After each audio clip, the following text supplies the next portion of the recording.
बिस्मिल्लाहिर्रहमानिर्रहीम। हमने 3 क्वेश्चन किए थे 3.7 के, आज 4th क्वेश्चन है। 4th क्वेश्चन में ये क्या कहता है, the intensity I of the light from a given source varies inversely as the square of the distance d। अब देखिए इंटेंसिटी की बात कर रहा है और ये कह रहा है इन्वर्सली है। इन्वर्सली है तो 1 आवर होगा, साथ ही कहता है स्क्वायर ऑफ द डिस्टेंस और इसको डी से डिनोट किया हुआ है, स्क्वायर कर देना, ये एक बात होगी। इसके अलावा if the intensity is 20 candle power eight a distance of the, इसका मतलब है अब इसकी और कोई शर्त ख़त्म हो गई है। हमारे पास जो प्रोपोर्शनैलिटी है इक्वलिटी में चेंज करेंगे तो उसमें क्या आ जाएगा, के ये आ जाएगा या के ओवर डी स्क्वायर, इसको इक्वेशन 1 कह दें।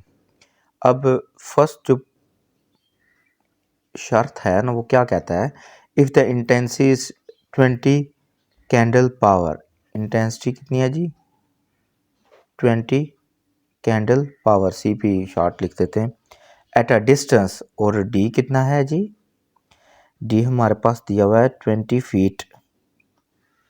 इसको पुटिंग करेंगे 1 में तो इंटेंसिटी की जगह 20 आ जाएगा, यूनिट साथ लगाने की ज़रूरत नहीं है, 12 स्क्वायर, तो ये क्या आ जाएगा के ओवर, ये के वन सा के होता है 12 12 से 144, तो यहाँ से के की वैल्यू क्या आ जानी है 144, उधर जाके मल्टीप्लाई हो जाएगा 20 के साथ, 0 2 4 ज़रा 8 2 4 ज़रा 8 2 2 2 1 ज़रा 2, ये के जो है ना ये कांस्टेंट की वैल्यू है, ठीक है, ये कांस्टेंट की वैल्यू हमारे पास निकल आई है। अच्छा, फाइंड द इंटेंसिटी, अब ये इंटेंसिटी कहता है फाइंड आउट करो दूसरे पोर्शन में। Find the intensity at a point 8 feet, आपको पता है 8 फीट था क्या, वो हमारे पास डिस्टेंस था, इसका मतलब है डी की वैल्यू 8 फीट है और के की वैल्यू क्या है हमारे पास 2880 है। इसको हमने किस में पुट कर देना, पुट इन 1, तो 1 हमारे पास थी क्या इक्वेशन, वो थी आई इज इक्वल टू के ओवर डी स्क्वायर, के की वैल्यू क्या है 2880 और डी की वैल्यू क्या है हमारे पास 8 स्क्वायर, तो यहाँ पे 2880 ओवर 8 इंटू 8 मैं कर देता हूँ ताकि आसानी के साथ इसको कटिंग कर सकूँ। 8 1 ज़ार 8 3 ज़ार, ये 4 बचा 360 हो गया, तो कटिंग और करेंगे हम तो ये क्या आ जाएगी 8 1 ज़ार 8 4 ज़ार 32, 4 बचा 8 5 ज़ार, तो इंटेंसिटी की वैल्यू क्या हमारे पास निकल आई 45। अब हमने यूनिट ढूंढनी है, इसकी यूनिट क्या है, यहाँ पे शुरू में देखें इंटेंसिटी की यूनिट लिखी हुई थी कैंडल पावर, कैंडल पावर, ठीक है ना। कई बच्चे कंफ्यूज हो जाया करते हैं कि यूनिट क्या होगी, तो यूनिट क्वेश्चन के अंदर ही दी हुई होती है, बस थोड़े से होश का काम लेना पड़ता है।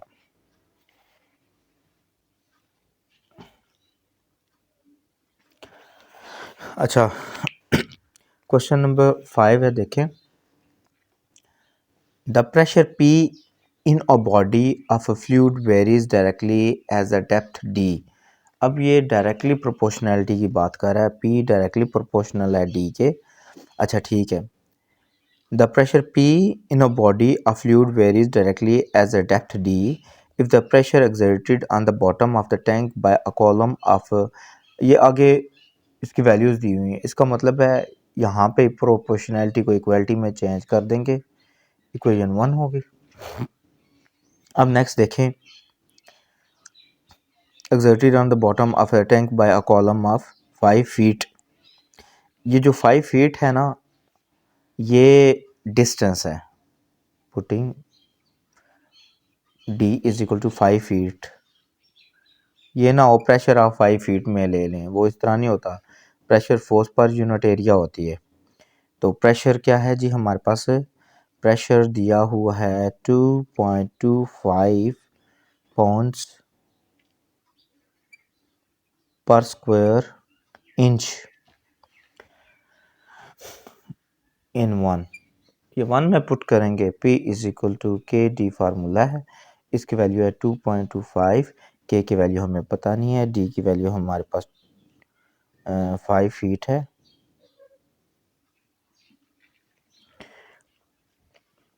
तो यहाँ से के की वैल्यू क्या आ जानी है, वो आ जाएगी 2.25 डिवाइडेड बाय 5।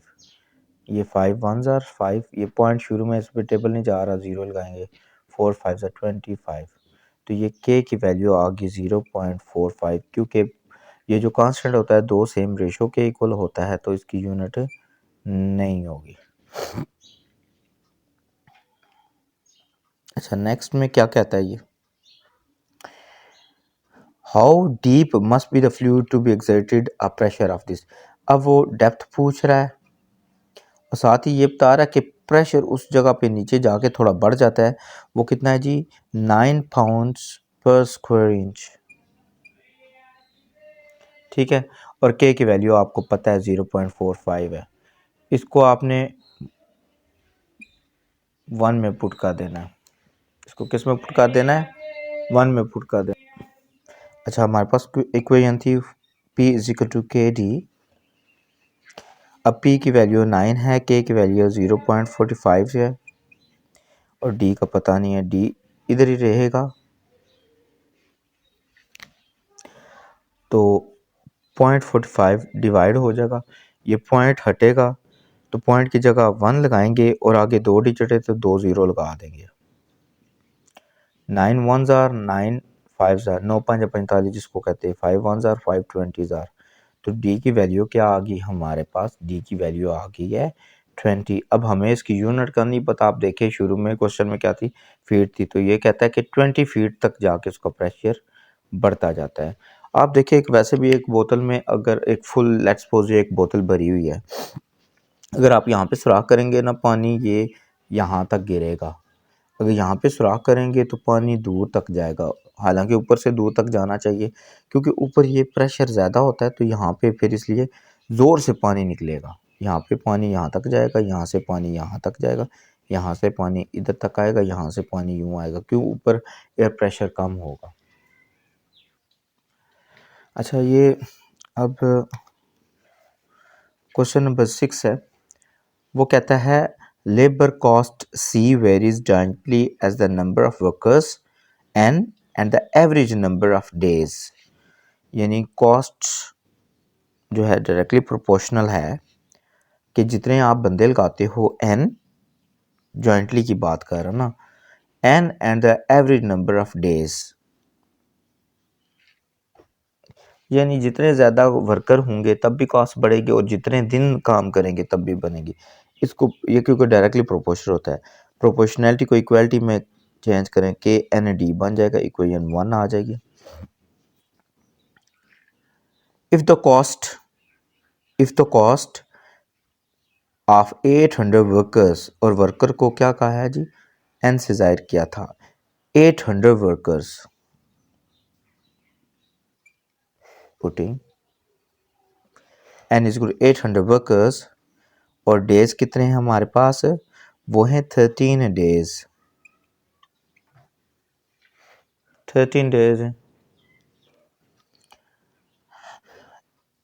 और जो कॉस्ट इसने शुरू में, if the cost of 800 workers for 13 days is this, यानी कॉस्ट भी दी हुई है 2,86,000, ये इतनी कॉस्ट दी हुई है। इनकी मदद से हम पहले के की वैल्यू निकालेंगे, सी इज इक्वल के एन डी, सी कितना है 28,600, 2,86,000।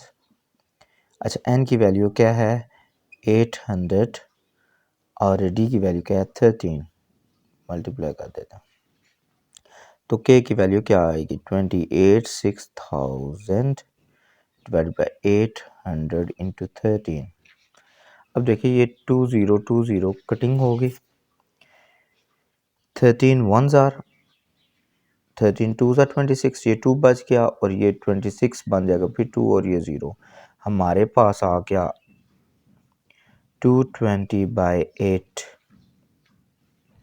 अब 2 के टेबल से कटिंग करते हैं, 110 बन गया, फिर 2 के टेबल से कटिंग करते हैं 55 आ गया। तो हमारे पास के की वैल्यू क्या आ गई 55/2। पॉइंट में लगाने की ज़रूरत नहीं है, नेक्स्ट काम आएगी हमारे कटिंग में, नेक्स्ट काम आ जाएगी। अच्छा अगला पोर्शन ये कहता है then find the labour cost, यानी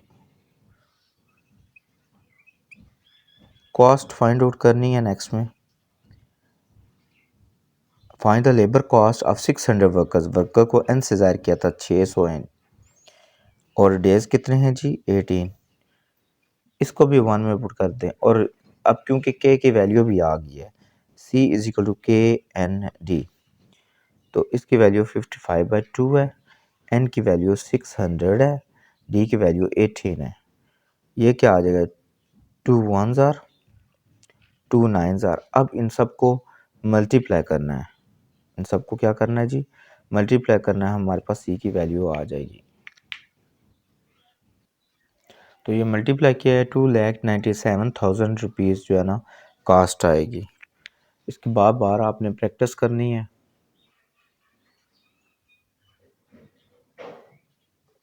तो इंशाल्लाह ताला आपको नेक्स्ट प्रॉब्लम नहीं होगी।